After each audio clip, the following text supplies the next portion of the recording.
الحمد لله رب العالمين، وأشهد أن لا إله إلا الله ولي الصالحين، وأشهد أن سيدنا وعظيمنا وحبيبنا محمدا رسول الله خاتم الأنبياء والمرسلين، وعلى آله وأصحابه الطيبين الطاهرين.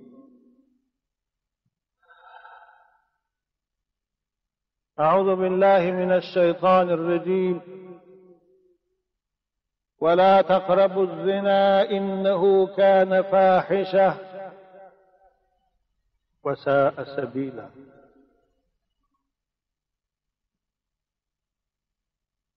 این آیه مبارکه از سوره اسراء و پروردگار به بندگان خود و به پیروان قرآن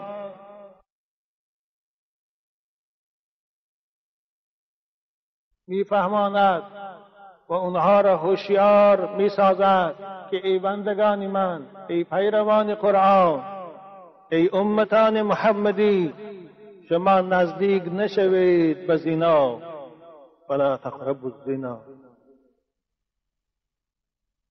انه کان فاحشه، زیرا که زنا بیشرمی است. زنا افلاسی است. زنا هلاکت است.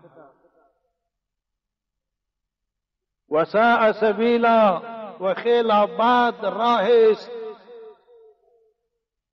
کسانی که در این راه قدم می نهند. این راه هلاکت است و این راه زیانی، هم جانی و هم مالی است.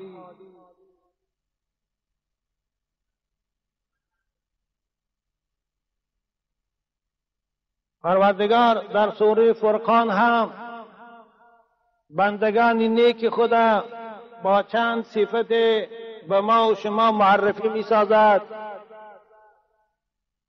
و ما و شما را به آنها شناسا می گرداند. و یکی از صفتهای بندگان نیک پروردگار، بندگانی که خدا به اونها لطف دارد، به اونها مهربانی دارد، به اونها به نظر رحمت نگاه می کند، این کیست؟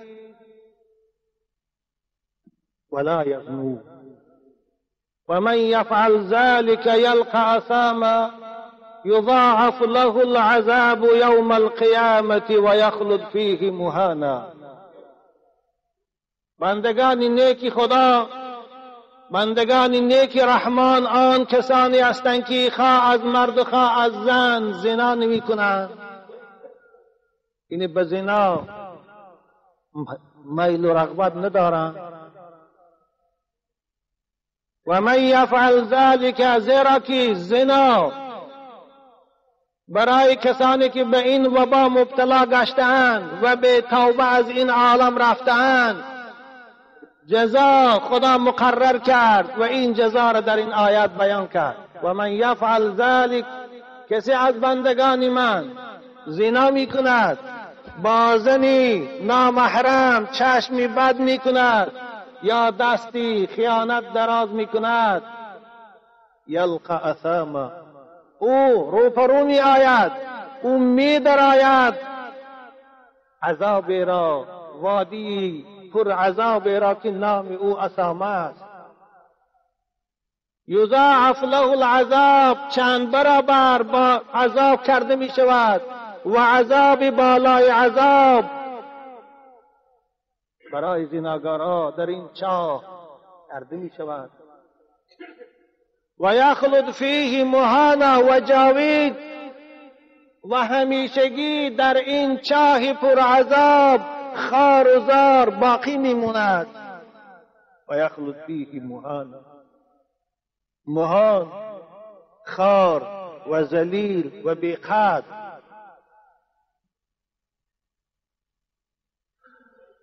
إلا من تاب وآمن وعمل عملا صالحا. انشاءالله ادامه آیه بزن صحبت. این دو آیات به ما و شما پیروان قرآن صراحتاً بیان می سازد که آن خدای بزرگواری که ما و شما را آفرید و برای هدایت ما پیغمبران و امامان را فرستاد و قرآن را فرستاد، از این وبا، از این مرض میخواهد ما را نگه دارد. این مرض زنا. عزیزان من، زنا این ویران کننده عائله هاست. زنا در راننده پرده های ناموس است. زنا به دنیا آورنده فرزندان یتیم است، بے پرستار است. از همه وحشتتر، دهشتناکتر زنا به میان آوردن کسلی های تماما نشونده است. پیغمبر بزرگوار می‌فرمایند در حدیث صحیح که اذا ظهر في قوم الزنا او الربا احلوا بانفسهم غضب الله. هر قومی که، هر جامعه که در آن زنا رواج یابد، در آن رباخوری و سودخوری رواج یابد، این قوم، این جامعه، این اهالی به خود عذاب خدا را آوردند. اینها خود عذاب خدا را به سوی خود جلب کردند.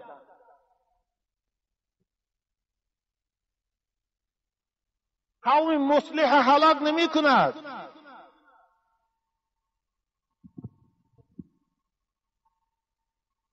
وما كان ربك ليهلك القرى بظلم واهلها مصلحون. جامعه که اصلاح شدگی باشد، جامعه که در وی زنا نباشد، رباخوری نباشد، شراب نوشی نباشد، آن جامعه را خدا هلاک نمی کند. این وعده قرآن است.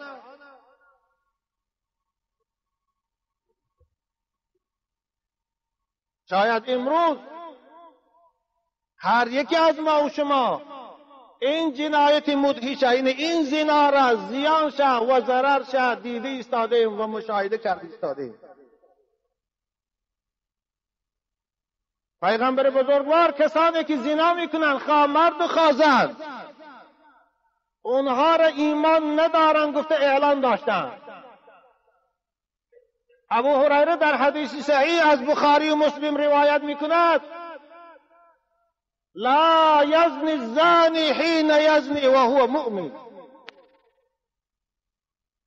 وقتی که شخص زنا میکند، خواه مرد و خواه زن، در حالت زنا ایمان ندارد، ایمان از بدن او جدا می شود.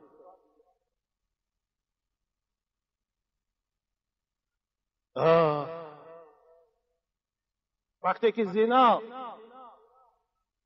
زناگار از ایمان جدا کند، وقتی که قیمتترین برای انسان ایمان است، ایمان از بدن مرد زناگار و زن زناگار جدا شود، آیا این زناگار، این مرد زن زناگار می شود که مومن گو؟ نه. در که رسول اکرم از وی ایمان سلب کرد. جوانایی که ندای من میشنوید،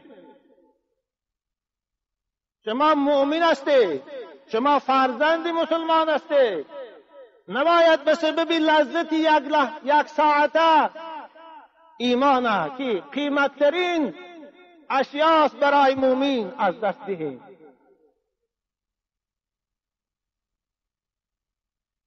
پیغمبر خدا تفصیلی خیلی روشن برای ما تصویر هم کردن. حضرت گفتن من زنا او شرب الخمر نزع الله منه الایمان كما يخلع الانسان القمیص من رأسه. رواه الحاکم. کسی زنا میکند یا کسی عرق می نوشد، پروردگار از بدن او ایمان میبرارد، ایمان میگیرد، زیرا که صاحب ایمان پروردگار است. پروردگار نمیخواهد که این بهترین نعمت او که ایمان است برای بنده مومن در شخص باشد که او زنا میکند یا عرق میکند. ایمان از بدن وی میکشد. حضرت بیان کردند ایمان چگونه از بدن زانیه میبرد. عزیزان من، حضرت گفتن ماننده که انسان کرتر از بدن خود میکشد. بنابر همین در حالت زنا اگر مبادا در وقت زنا این مرد و زن کشته شوند، اونها را جنازه‌شان درست نیست.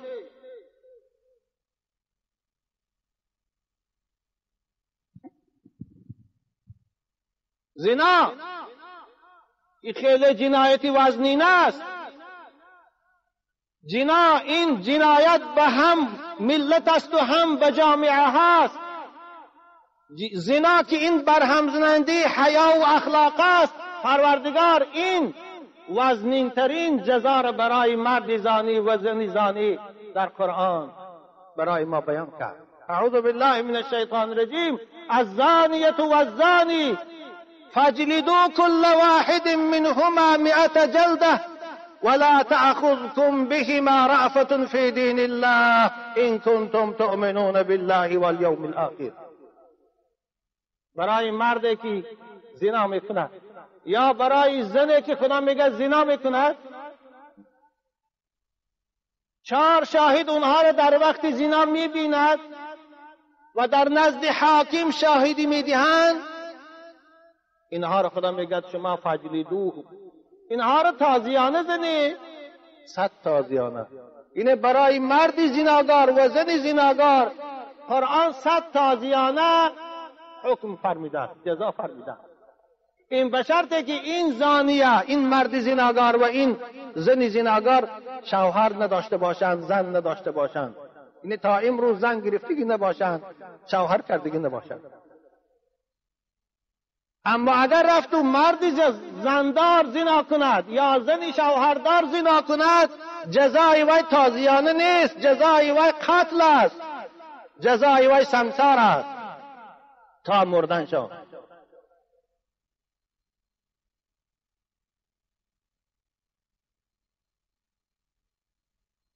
پروردگار میگه وقتی که اونها را سنگسار کرده می شود یا وقتی که این مرد زانی و زن زانیه را در زده می شود، تازیانه زده می شود، برای اونها شما غمخوری نکنید، دلتان نسوزد. ولا تأخذ بهما رأفة فی دین الله.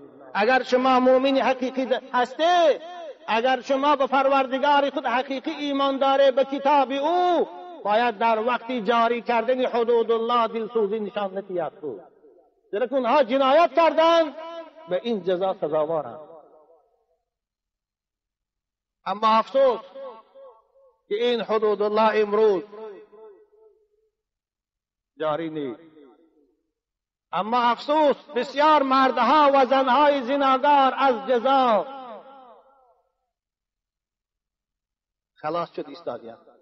من به اونها خطاب میکنم، شما خیال نکنه که در این دنیا از جزا خلاص شده در پیشگاه خدا از جزا خلاصی میابید. نه، حالا فرصت داره، اگر توبه کنه، از صدق پشیمان شوه، بازگشت به خدا کنه، پروردگار غفور الرحیم میگذره. اما توبه نکرده از این عالم میره. ای مرد زانی و ای زن زانیه، شما بدانه که پروردگار جزاش در روز قیامت بالای شما ده جاری میکنه.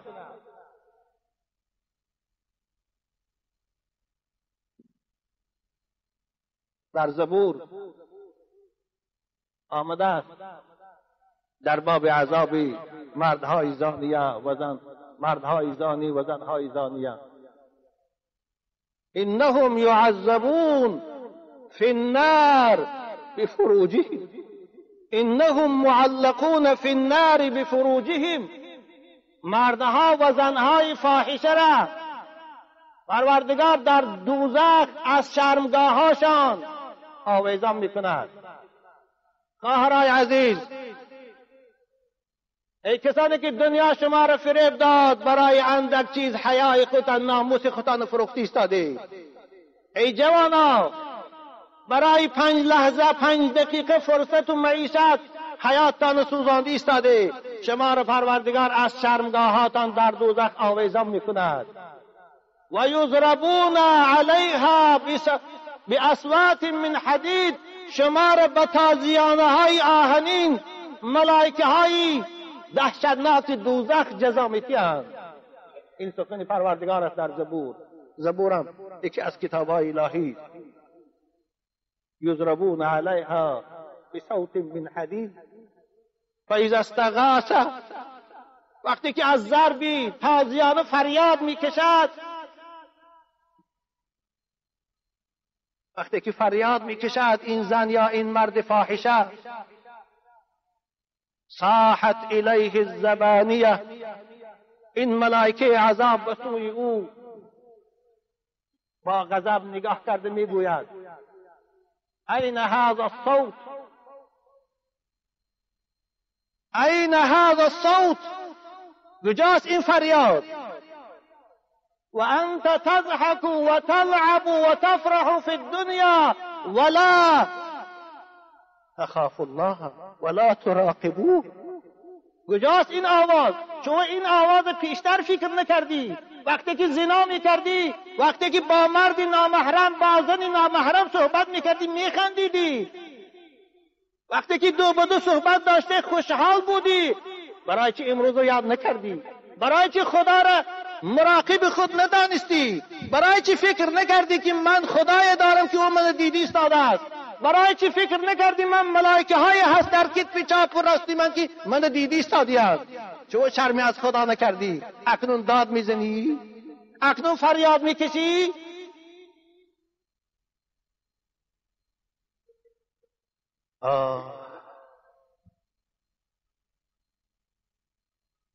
امروز عزیزان من کسلی سفلیس، کسلی های سوزاک، کسلی از همه دهشتناک خطرناک سپید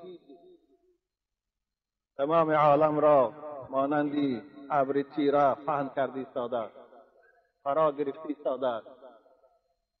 این اثر چیست؟ این اثر زنا، این اثر بی‌حیایی است، این اثر فاحشگی. امروز تمام دنیا با همه بایگری‌هاش و با همه متخصصاش برای پیشگیری این وبا، این درد بی‌دوا کوشش دارد، اما نتیجه دلخواه نداده ایستاده. آره، اگر برای سپید دوایی هم یابند، پروردگار باز وبای را بالای این بندگان زناگارش میفرستد که باز طبیبا از دوایی و عاجز میشوند. همون خدایی که بعد از سفلیس و سوزاک سپید پیدا کرد، باز بعد از سپید دوا باز درد میفرستد که او هم باز به دوا. برای چه عزیزان من؟ سوال وارد میشود چرا دولت های ابرقدرت دنیا پول خرج کرده ایستادیان، داروها استحصال کردن برای پیشگیری سپید تا اینکه این وبا را پیش گیرند. اما از همه دوای آسان، از همه داروی آسان داروی قرآن است، او را نمیخواهند جاری شود. چرا که مقصد اونها جامعه را هلاک کردن است، مقصد اونها انسانها را بی‌حیا کردن است، بد اخلاق کردن است. مقصد اونها تبابت نیست. بهترین دوا دوای قرآن است، بهترین دوا قانون خدا را جاری کردن است، بهترین دوا برای زناگارها حکم خدا را جاری کردن است. اگر یک زناگار سنگسار کرده شود، با واسطه تلویزیون آینی نیلگون نمایش داده شود، هزارها آدم از این کار باز می‌ایستند. این هیبت دارد. اما افسوس مقصد اینها این نیست که پیش زنا را گیرند. مقصد اونها پیش زنا را کشادن است، فقط پیشگیری بیماری است، اما این به اونها نمیرسد.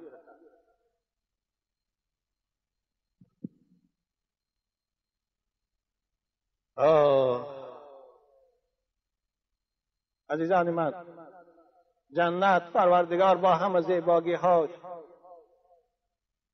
برای بندگان مومنش آماده کرده است، اما این جنت مرد زناگار و زن زناگار نمی‌دارد. در بعضی اخبار آمده است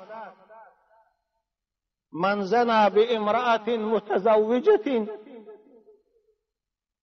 كان عليه وعليها نصف عذاب هذه الامه. جوانای عزیز، مادرای عزیز، خواهرایی که ندای من میشنوید، در بعضی اخبار آمده است شخصی که خواه مرد و خواه زن، یعنی شخصی که زنا کند با زنی شوهردار، این زن شوهر دارد اما به این راهی فساد مبتلا گشته است. شخصی به زنی شوهردار زنا کند، پروردگار بالای این مرد و این زن نصف عذاب این امت اسلام و روز قیامت بار میکند.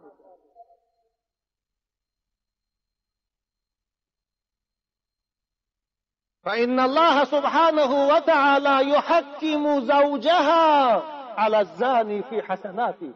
روز قیامت پروردگار شوهر این زن که از این کاری خانوش بیخبر بود، روز قیامت بالای این مرد زانی ده حاکم میگرداند. پروردگار میگه بنده من، این ناکس در خانم تو خیانت کرد، در ناموس تو خیانت کرد، الان همه ثوابهای او در اختیار تو. ثوابهای مرد زناگار او شوهری زن میگیرد و گناههای او رو در بالای این گناهاش بار میکنند، اینو در دوزخ سرنگون میپرتایند، به شرطی که این شوهر از رفتار خانمش خبر نداشته باشد. اما اگر شوهر باشد که از رفتار خانمش خبردار است، میداند که زنش به همین راهی فساد رفتی ایستاده است، میداند که دخترش به همین راهی فساد رفتی ایستاده است. معلاساس امروز بسیار از ما مسلمانان میدانیم که خانمهامان یا دخترامان یا خواهرامان به این راهی افلاس رفتی ایستادند، اما سکوت کرده ایستادیم. شاید این سخن من با بعضی ها سخت رسد، اما این حقیقت است. حضرت چی گفتن؟ اما اذا علم و سکت، اما دانه که خانومش به همین راهی بد رفت ایستاده است و سکوت کند، چیزی نگوید، فقد حرم الله علیه الجنت. خدا برای این شوهر، برای این پدر جنت حرام گردانیده. برای چی؟ برای اینکه وقتی که پروردگار بهشت آفرید با همه زیبگی‌هاش، در پیشگاه طاق جنت نوشت یا جنت انت حرام علی الدیوس. ای جنت تو برای دیوس حرامی. دیوس کیست؟ الذی یقر سوء فی اهلی. شخصی که میدانه که خاندانش، خواه زنش، خواه دخترش، خواه خواهرش به همین راه افلاس میرود، اما سکوت میکنه، چیزی نمیگوید. یسکت ولا یغار، غیرت ندارد، ناموس ندارد. برای این تو مرد به ناموس، عزیزان من، جنت حرام است.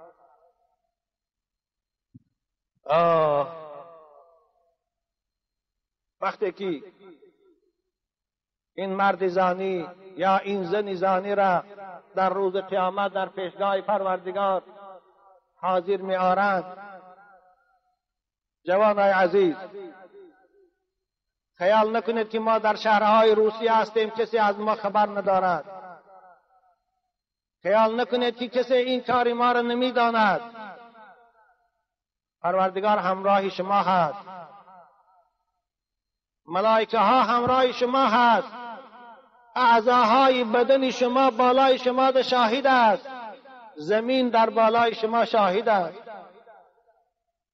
روز قیامت روز است که الیوم نختم علی افواههم و تکلمنا ایدیهم و ارجلهم بما كانوا یعملون. خدا زبانها را مهر میزند، اما دستای شما، پاهای شما بالای شما ده شاهدی میتید. شما خیال نکنید که این کردار ما پوشیده میمونه.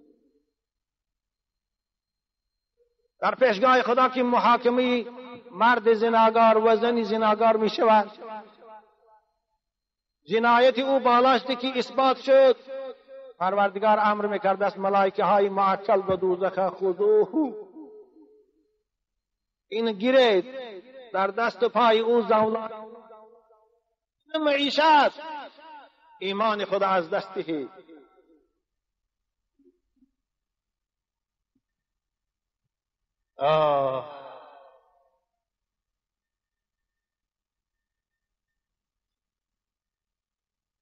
تفسیر قرطبی میخواندم، سوره مبارکه نور آیه اعوذ بالله من الشیطان الرجیم الزانی لا ينكحها الا زانیة او مشرکة والزانیة لا ينكحها الا زان او مشرک وحرم ذلك على المؤمنین. همین آیت آمد. پروردگار در این آیه مبارکه میگوید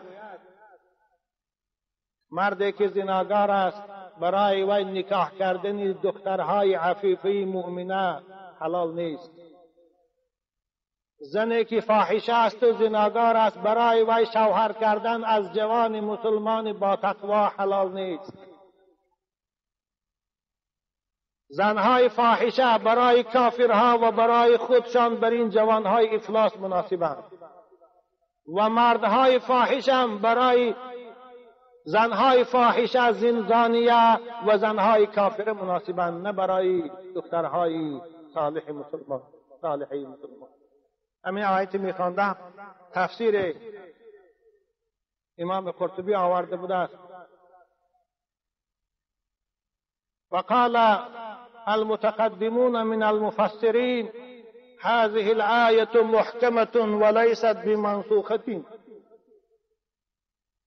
این آیت محکم است، این آیت منسوخ نیست. ولذلك من زنا فقد فسد النكاح بينه وبين زوجتها ومن زنت فقد فسد النكاح بينها وبين زوجها. مادرای عزیز، خواهرای عزیز، جوانای عزیز گوش اندازید. مفسرها میگویند که کسی زنا میکند اگر زندار باشد و مجرد زنا کردن نکاح بین او بین زن خانمش بریده میشود و هر زنی که شوهر دارد اگر زنا میکند به مجرد زنا نکاحش بین او بین شوهر جدا میشود. وای به حال زنهای زناگار، وای به حال مردهایی که زنا میکنند. اونها بیخبر هستند که ما در خانه خانم نکاحی داریم، عروس داریم، اما بیخبر از این که نکاح بین اونها بریده شده است. اما بیخبر از این که از اونها میشدگی مین بعد فرزند از حرام تولد میشود. جوانای عزیز، خداتان نگاه داره. چرا پروردگار در دوام آیه میگوید الا من تاب و آمن و عمل صالحا، مگر خدا میگوید همون مرد زناگار یا زن زانیه‌ای که از روی نادانی زنا کرده بودند اما بعد از شنیدن حکم خدا از این گناه باز ایستادند، از صدق توبه کردند، پشیمان شدند، خدا میگه من گناه اونها رو میگذارم، خدا میگه من توبه اونها رو قبول میکنم، خدا میگه من گناههای اونها رو تبدیل به حسنات میدهم. کسانی که این ندای من نشید اگر بعد از شنیدن این سخنها باز به همین راهی بد روید، آنگاه شما را دیگر خدا نمی بخشد.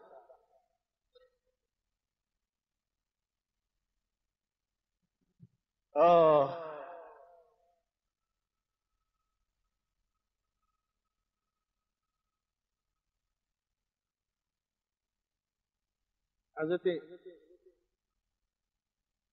مولوی میگوید چه طفلان میروی سوی هلاکی، چه طفلان میروی سوی هلاکی، نمیدانم چگونه عقل ناکی. مانند گودکا در راه هلاکت رفتی ایستادی. عزیزان، من این زنا راه هلاکت است. خودت هلاک کردی ایستادی، عائلت ویران کردی ایستادی، فرزندات یتیم کردی ایستادی، اما حالا هم نفهمیدی ایستادی. نمیدانم چگونه عقل ناکی. عزیزان من، زنا این دوزخ است، نکاح این جنت است.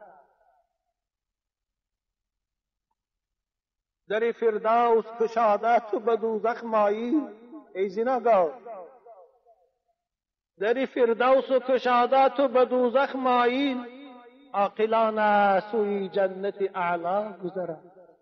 عاقل آن است که جنت به دست می بیارد، نه دوزخ. پروردگارا جوانای ما را و خواهرای ما را از این وبا، از این مریضی که امروز جامعه ما را فرا گرفته است و اخلاق جوانان ما را ویران کرده ایستاده است، نگه دار. در دوام حدیث رسول اکرم چی میگویند؟ لا یشرب الخمر حین یشربها و هو مؤمن.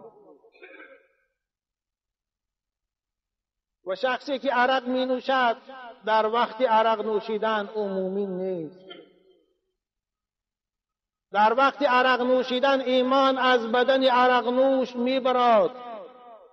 رسول اکرم فرموده، حدیث امام حاکم است که من زنا او شرب الخمر نزع الله منه الایمان.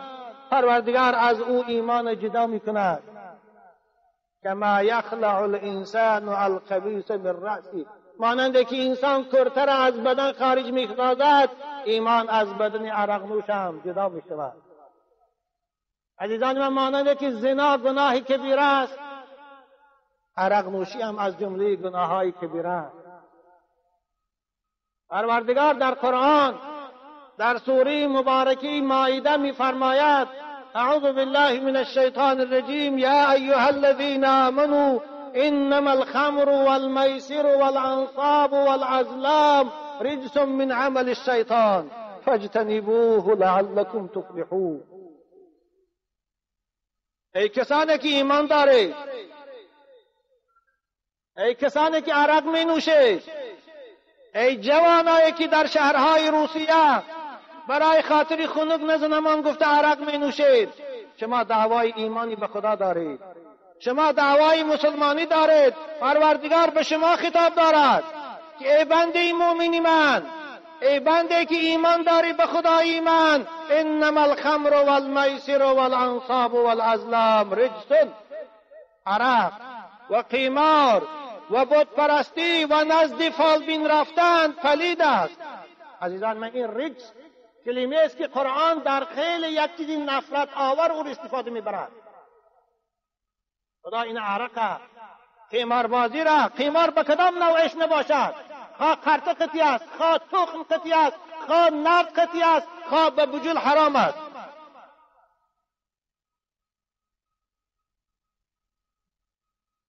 رجس فاجتنبوه لعلكم تفلحون.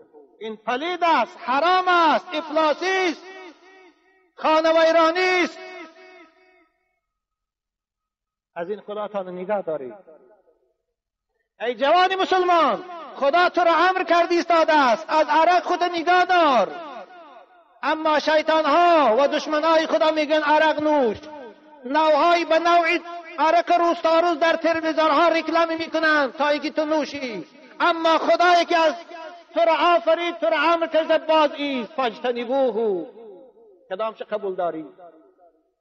خدایی که خالق توست، خدایی که رازق توست، خدایی که تو را عقل داد، خدایی که تو را تنی صحت داد، امر کردی ایستاده است از عرق باز ایست. ننو. اما شیطان ها، انسان های شیطان صورت تو را ترغیب به عرق می کنند، تو را ترغیب به نوعهای نوع به نوع عرق نوشیدن می کنند. کدام چه می گیری؟ کدام چه اختیار داری؟ فاجتنبوه لعلكم تفلحون. شاید که به سبب اجتناب کردن از نوشیدن عرق تو در پیشگاه خدا رستگاری یابی.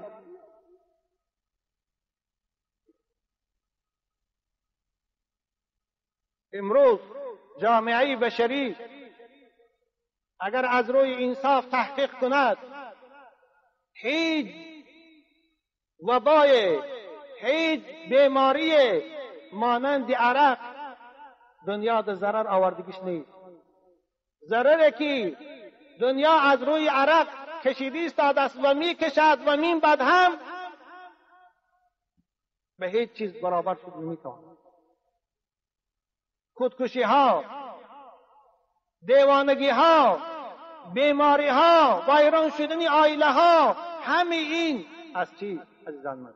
اثر عرق، اثر خمر، آدم کشی ها. از این سبب رسول اکرم فانها ام الخبائث، عرق مادری تمام افلاسی ها. آدم کشی هم سرچشمش عرق است، دزدی هم سرچشمش عرق است، زناگاری هم سرچشمش عرق است، خودکشی ها هم سرچشمش عرق است، خانه ویرانی ها هم سرچشمی اساسش عرق است. اکثر جوانایی که نزد ما برای سوال می آیند طلاق میپرسم در حالت مستی بودم در مستی طلاق کردم. کودک های یتیم از همه بالاتر، پولی که عرق میخری میتوانی به او پول برای فرزند یا لباس خری یا که قند خری یا حلوا خری، تو از دیدن و خرسند میشود.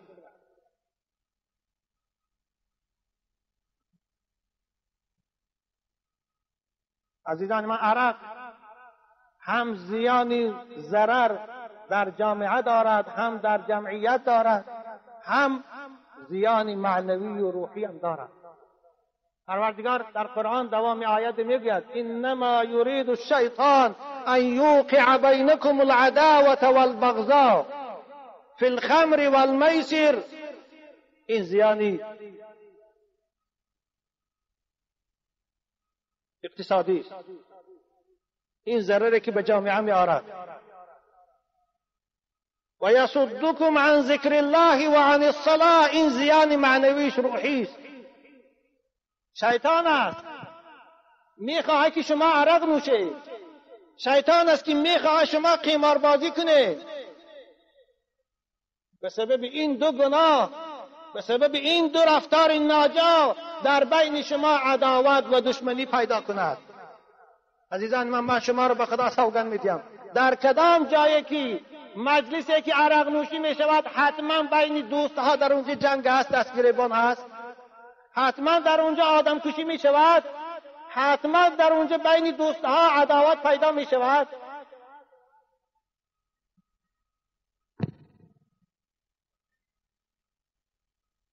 والا این دو وقتی که عرق می نوشد باز از یاد خدا غافل می شود، یاد خدا رو می کند. والا این عرق می نوشد باز از نماز محروم می شود، نماز نمی خواند. و یصدکم عن ذکر الله و عن الصلاة فهل انتم منتهون. شاید بعضیا گویند که عرق در نظر شما چیست؟ چرا در نظر داره؟ عرقی که اگر پیغمبر خدا گفته باشد این همون عرق است که از آب انگور است، اما امروز نوعهای نوعی عرق برآمده است که از انگور نیست، از دیگر چیزهاست. رسول اکرم صلی الله علیه و سلم این سوال جواب در همون وقت داده بودند. حضرت گفتند کل مسکر خمر و کل خمر حرام، هر چیزی که مست میکند او خمر است، او شراب است. عزیزان من، شما نگویید که کاکائین یا گراین یا که نشه و دیگرها اینها عرق نیستند. نه والله اینها از عرق دیده حرام ترند. هر چیزی که مست میکنه و حکم عرق دارد، هر چیزی که مست میکنه و حکم شراب دارد، و هر چیزی که مست میکند او حرام است. حضرت ما چی گفتند؟ و من شرب الخمر فی الدنیا و مات ولم یتب عنها لم یشربها فی الاخره، رواه مسلم. کسی عرق می نوشد، کسی نشه می کشد، کسی گراین استفاده می برد و به همین وبا می مرد، توبه نکرده و شرط توبه نکرده می مرد. این آدم پروردگار او را در جنت نمی درارد، او را از شراب ناب جنت بی نصیب میگرداند. این حدیث امام مسلم است. جوانای عزیز، نخواد که برای اگر مادی مست کننده یعنی نوشابه مست کننده خداتان از بهشت بی نصیب کنه، از شرابهای لذیذ جنت خداتان محروم کنه. پروردگار در قرآن شراب جنت با همه زیبایی هاش مست میکند برای خاطری این نوشابه زهردار که هم در جسد شما زیان دارد، هم در ایمانتان زیان دارد، هم در اخلاقتان زیان دارد، این بهشتی پر ناز و نعمت از دست دهید. چه عقل است، چه عقل است که خریتون نور با نار، خریداری کنی نور نار به گلزار. چنین عقل. آخر پروردگار وقتی که برای ما و شما بندگانش عرق حرام گردانید، تمام انواع نوشابه ها را حلال گردانید دیگه است. امروز دنیا نو به نو شربت ها برآورده است. ما در جمهوری اسلامی ایران رفتیم، انواع نوشابه ها هست، همش حلال است. چی ضرورت دارد برای این زهر قاتل ایماناتان از دست میدید؟ چی ضرورت دارد؟ ایمان خود از دست میدید برای یک لحظه خوشی. عزیزان من، کسانی که عرق می نوشند در وقتی وفات ایمان از بدن اینها جدا می شود. این حدیث رسول اکرم مضمونش ده شمس الدین ذهبی در کتاب الکبائر از حضرت فضیل ابن عیاض حکایی می آرد، قصه می آرد. قصه این است: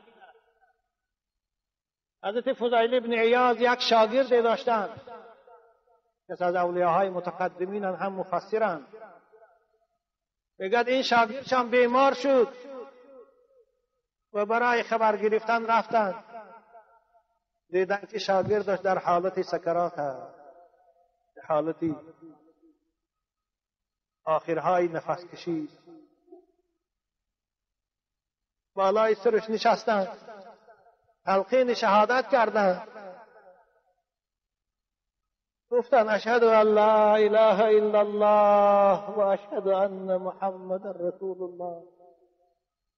یک بار گفتند، دو بار گفتند، اما از او شاگرد، از او طالب علم هیچ جواب نبود. حضرت بار تکرار کردند، سوم بار، چهارم بار، که آخر او جوان ناراحت شد. میگد به زبان در آمد گفت انا لا اقولها و انا بریء منها. من این کلمه رو نمیگویم، من از این کلمه بیزارم. نعوذ بالله. خدایا فلاتی. حضرت فضیل ابن عیاض از شنیدن این سخن آب دیدشان ریخت، برآمده رفتند و حتی در جنازش حاضر نشدند، جنازش هم نخواندند. و بعد ایام رآه فی المنام و هو یسحب الی النار. چند روز پس شاگردش بود، حضرت برای وی محنت کرده بودند، طالب علم بود مانند شما بارین جوانای عزیز. برای وی گریه میکردند که خدایا این چی کار کردی؟ ایمان از او جدا کردی. در این بند چند روز گذشت، خواب دیدند همون شاگردی به سعادت خود که ملائکه های عذاب با زولانه ها به سوی دوزخ کشاله کرده برده ایستادند. حضرت پرسیدند که یا مسکین بما نزع الله منك المعرفه. ای بیچاره، گفتند آخر تو طالب علم بودی، تو قرآن میخواندی، چی کاری کردی که خدا از تو ایمان جدا کرد؟ گناه تو چی بود؟ شاید او نماز میخواند، البته طالب علم نماز میخواند. جوانای عزیز خوب توجه فرمایید. او در جواب چی گفت؟ یا استاد گفت من یک بیماری داشتم، این یک علتی درونی داشتم، پیش بسیار طبیب ها رفتم برای طبابت، دوای نیافتم، درمانی نیافتم. ثانی نزد یک طبیب رفتم. او وقتی که بیماری من دید، او به من دوای فرمود. دواش همین بود که هر سال یک قدح عرق می‌نوشی. اگر همین کار نکنی، پروردگار این بیماری را از تو دور نمی‌کند. زندگی از من اگر عرق ننوشی یک سال یک بار فقط یک قدح، اگر ننوشی این بیماری از تو دور نمیشه. آدمی بیمار چی کار نمیکنه؟ حالا آدم هایی که بیمار نیستند و مجردی آن که شنیدین گوشت سغور فایده دارد، این چیزی حرام خوردی ایستادین. روغن حالا فهمیدین که سگ گوشتش فایده دارد، صحت هم باشن خوردی ایستادین. حالا بیمار نشیدین اینها. هیچ کدام طبیب اینها را امر نکرده است به این خوردن. برای همین من هر سال یک بار یک قدح می نوشیدم. حضرت امام گفتن که این است سبب از ایمان جدا شده نیست. امام ذهبی میگه ببین ای بنده خدا، این جوان به سبب یک سال یک بار نوشیدن یک قدح که سبب دوایی بود هم از ایمان جدا شد. بس چگونه حالی کسانی که در هر توی در هر جمع آمد عرق می نوشن، حال ویا چی می شود؟ حتی امروز مسلمانای ما در توی دخترشان که توی اسلامی است، باید این دختر نعمت الهی است برآورده به نکاح به شوهرش سپارن، در این توی نعمت توی اسلام عرق می نوشن. در توی دختراشان برای آنکه خدا ما رو دختر داد. پروردگار تو رو به دختر میکرد بهتر بود که به این گناه گرفتار نمی شدی، خودت در پیشگاه خدا شرمنده نمی کردی.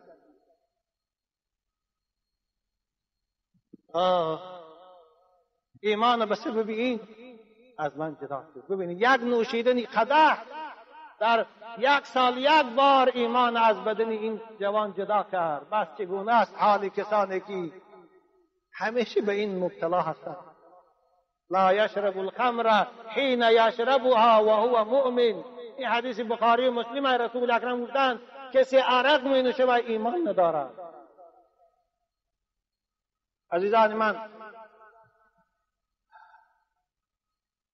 عرق گناهی کبیره است. عرق، زنا که موضوع صحبت ماست، از جمله گناهایی است که پروردگار بندگان خودش تأکید به تأکید امر از باز ایستادن کرده است. وقتی که آیه کلیمی سوره مائده نازل شد، عزیزان من توجه کنید، ببینید قرآن پیروان خودش چطور تربیه کرد، پیغمبر اسلام پیروان خودش چطور تربیه کرد. وقتی که همین آیات در مدینه منوره نازل شد، حالا که عرب ها مانند روسهای ما بارین عرق مانند چای می نوشیدند. وقتی که همین آیه که الان من خواندم نازل شد، فهل انتم منتهون، خدا گفت ای بندگان من آیا از عرق نوشیدن باز می ایستید؟ شنیدن برابر چی گفتند؟ انتهینا یا ربنا، انتهینا یا ربنا، باز می ایستیم خدایا، باز می ایستیم. حدیث امام مسلم رسول اکرم گفتند ان الله حرم الخیر خمرا فمن ادرکته هذه الآیه وعنده شیء منها فلا یشرب ولا یبیع. پروردگار عرق حرام کرده و هر کسی که همین آیت رسید و در نزد او اگر عرق باشد، خواه در خم خواه در شیشه های، او را ننوشد گفتند، او را نفروشد گفتند. فروشیدنشان من کردند، حتی فروختنش پولش گرفتن هم من کردند. راوی حدیث میگوید، راوی قصه بیان میکند، این سخن میگد امت اسلام این اهل مدینه چنان پیشواز گرفتن که عرقهای خمهای خمر در دستاشان کوچه برآمدند، در کوچه ها میریختن، کوچه ها پر از خمر شد. حتی بعضیاش در دستش این جام بود، نیمی او رو نوشیده بود، نیمش موندگی، همه آیت به گوشش رسید، همون نیمی باقی مانده را ریخت. ببینید قرآن چطور تربیه میکنه. حکومت های امروزه نه به واسطه قانون نه به واسطه سلاح نتانستند عرق من کنند در جامعه هاشان. گربچاف هم حرکت کرد نتانست، امریکا هم کرد نتانست، آخر شرمنده‌وار با اجازت داد. اما پیروان قرآن 1400 سال این جانب الحمدلله از این خداشان نگاه داشته و ایستادند. و یک آیه مبارکی فهل انتم منتهون. مولانا واعظ کاشفی میگوید به ما و شما نصیحت کرده که ترا رحمان همه گوید که ای مؤمن مخور باده،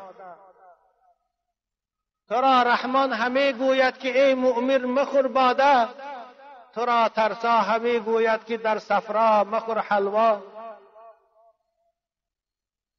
نمی مانی زنا پاکی برای گفته رحمان، بمانی شهد و شکر را برای گفتنی ترسا. شرمنده پروردگار مهربان تو را خطاب داره که ای بنده من عرق ننوش. یک طبیب خریستیانی دکترهای ما پیشش روی کسلی قند داریم میگن حلوا نخور، شیرین نخور که قند زاید میشود. و گفی همین طبیب را نصرانی از شیرینیه که خدا حلال کرده نمیخوری میستی او، اما خدایی که تو را هر روز گفتی عرق ننوش از این ناپاکی نمیستی. چی شرمنده هستی تو. نمیمانی زنا پاکی برای گفته رحمان، بمانی شهد و شکر را برای گفته ترسا. جوانای عزیز، شما خیال نکنید که این نوشیدن عرق شما را از خنکی نگاه می‌دارند، نه، بلکه تا رفت شما را به بلای گرفتار میکند که دیگر دوای او را نمییابید، زیرا که خدا هیچگاه عرق دوا نکرده است. صحابه از پیغمبر خدا درباره عرق پرسیدند، رسول اکرم گفتند این حرام است نکن. او در جواب گفت یا رسول الله انما اصنعه للتداوی، من این برای دوایی میکنم، برای طبابت کردن میکنم. حضرت گفتن ان الله لم یجعل شفاءکم فيما حرم علیکم. هیچگاه چیزی که خدا حرام کرده است عزیزان من برای امت اسلام وای شفا نیست، وای دوا نیست. امروز دوایی های بسیار است، طبیب ها، داروها، هر نوع دوایی که خواهی هست، اما احتیاج به عرق نیست که او دوا شود. حتی حضرت عبدالله ابن عمر رضی الله تعالی عنه گفتن که ولا تجالسوا شراب الخمر ولا تعودوهم ولا تشهدوا جنائزهم. شما عرق نوش ها را با اونها هم نشینی نکنید. شما عرق نوش ها بیمار شما خبرگیریشان نروید. شما عرق نوش ها اگر وفات کنند جنازه هاشان نخوانید. جوانای عزیز، شما در غریبی هستید، در دیاری هستی که دور از وطن هستی، از این کارهای گناه خداتان نگه دارید. حضرت سعدی بزرگوار هم میگوید در جوانی توبه کردن شیوهی پیغمبری است. در جوانی توبه کردن شیوهی پیغمبری است، وقتی پیری گرگ ظالم می شود پرهیزگار. جوانای عزیز، امروز شما پاکیزه باشه، امروز شما پرهیزگار باشه. جوان پاکیزه را عائلش هم دوست می دارد، جوان پاکیزه را پدر و مادرش هم دوست می دارد، جوان پاکیزه را اهل محله هم دوست می دارد، جامعه هم دوست می دارد.